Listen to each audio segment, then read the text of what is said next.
বনের রাজা সিংহ তার গুহার সামনে নাক ডেকে ঘুমোচ্ছে।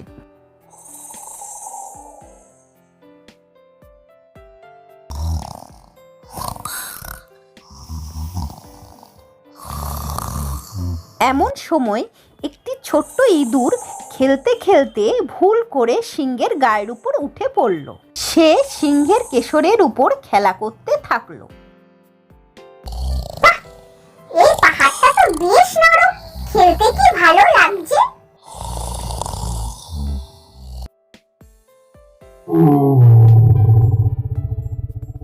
কে রে আমার ঘুমের ব্যাঘাত ঘটালি? আজ তোকে মেরেই ফেলবো।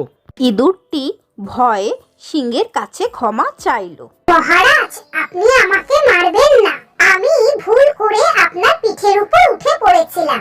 কে ছেড়ে দিন, হয়তো কোনো একদিন আমি আপনার উপকারে আসব। হা হা হা, তুই ছোট্ট একটা ইঁদুর, তুই আসবি আমার উপকারে? ঠিক আছে, তোর সাহস থেকে আমি তোকে আজ ছেড়ে দিলাম, যা পালা। কয়েকদিন পর সিংহ শিকারীদের এক পাতা জালে আটকা পড়ে যায়। সে জাল থেকে বেরোনোর জন্য ছটপট করতে থাকে এবং গর্জন করতে থাকে। বাঁচাও, কেউ কি আছো আমাকে জাল থেকে মুক্ত করবে? আমি যে বের হতে পারছি না। সিংহের গর্জন শুনে ছোট্ট ইঁদুরটি দৌড়ে আসে।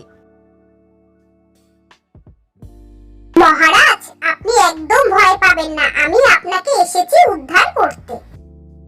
তুই কিভাবে এই মোটা জাল কাটবি? দেখুন না আমি কি করি। ইঁদুরটি তার ধারালো দাঁত দিয়ে টপাটপ জালটি কাটতে শুরু করলো। কিছুক্ষণের মধ্যেই সিংহটি মুক্ত হয়ে গেল। বন্ধু, আমাকে ক্ষমা করে দাও।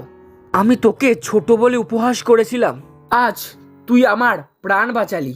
ছোট হলেও যে কারো কাজে আসা যায় তা তো আজ প্রমাণ হলো মহারাজ। কাউকে ছোট করে দেখতে নেই, সবারই নিজস্ব একটা শক্তি থাকে।